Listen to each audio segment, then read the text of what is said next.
Anaconda की गरजदार आवाज पूरे जंगल में गूंज उठी। उसकी आंखें गुस्से से दहक रही थीं। उसने अपना फन उठाया और शेर की ओर देखा, फिर दहाड़ती हुई आवाज में बोला, अगर तू अपने बच्चे को वापस लेना चाहता है तो मेरी शर्तें माननी होंगी। एनाकोंडा ने चालाकी से मुस्कुराते हुए कहा, मैं तेरा बच्चा खुशी खुशी लौटा दूंगा। शेर ने गुस्से में दांत पीसे लेकिन मजबूरी में सिर झुका लिया। एनाकोंडा ने अपनी जहरीली जुबान बाहर निकाली और बोला, मेरी शर्त बहुत आसान है, तुझे मेरे लिए एक हिरन जिंदा पकड़ कर लाना होगा। शेर बोला, अगर यही कीमत है तो मुझे मंजूर है। उसने अपने बच्चे की ओर देखा। नन्हा शेर कांपती हुई आवाज में बोला, अब्बा जान, मुझे अकेला मत छोड़ो। शेर की आंखों से आंसू छलक पड़े। उसने अपने बच्चे से वादा किया, मैं तुझे वापस लाऊंगा बेटे। शेर तेजी से चलकर बंदर के पास पहुंचा और बोला, तुरंत एक हिरन पकड़ कर ले आओ। बंदर ने चालाकी से कहा, शेर महाराज, हिरन तो मिल जाएगा लेकिन जिंदा पकड़ना आसान नहीं। मेरे पास एक योजना है। शेर ने पूछा, क्या योजना है? बंदर बोला, नदी के किनारे एक सुंदर हिरनी रोज पानी पीने आती है। अगर आप छिपकर उसका रास्ता रोक लें तो वह भाग नहीं पाएगी। शेर और बंदर नदी के किनारे पहुंच गए। बंदर ने कहा, आप उन झाड़ियों में छिप जाइए, मैं हिरनी को यहाँ ले आता हूँ। बंदर हिरनी की तलाश में निकल पड़ा। रास्ते में उसकी मुलाकात उसी हिरनी से हुई। बंदर बोला, ओ सुंदर हिरनी,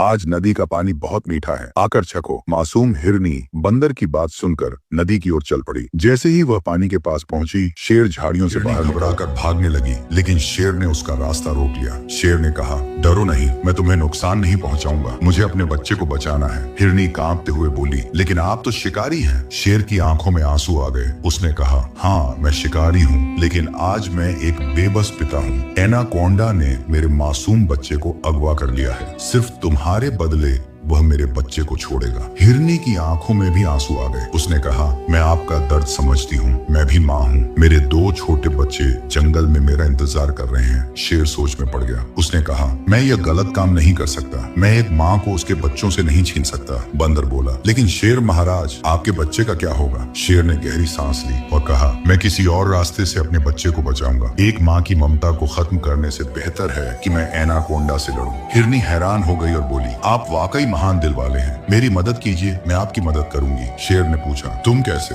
हिरनी ने कहा, मेरे पास एक योजना है। मैं जानती हूँ कि जंगल में एक बूढ़ा कछुआ रहता है जो बहुत समझदार है। वह एनाकोंडा की कमजोरी जानता है। तीनों जंगल के गहरे हिस्से में पहुंचे जहाँ कछुआ एक पुराने पेड़ के नीचे बैठा था। शेर ने सारी कहानी सुनाई। कछुए ने आंखें बंद करके सोचा और बोला, एनाकोंडा की एक कमजोरी है, वह सोने की चमक का दीवाना है। अगर तुम उसे सोने का लालच दो तो वह बच्चे को छोड़ देगा। बंदर ने पूछा, लेकिन सोना कहाँ से लाए? कछुए ने कहा, नदी की तह में पुराने जमाने के सोने के सिक्के पड़े हैं, मैंने उन्हें सालों पहले दिए। कहा, मैं तैराकी में माहिर हूँ, मैं नदी में जाकर सिक्के ले आती हूँ। शेर बोला, नहीं, ये खतरनाक है। हिरनी मुस्कुराई और बोली, आपने मेरी और मेरे बच्चों की जान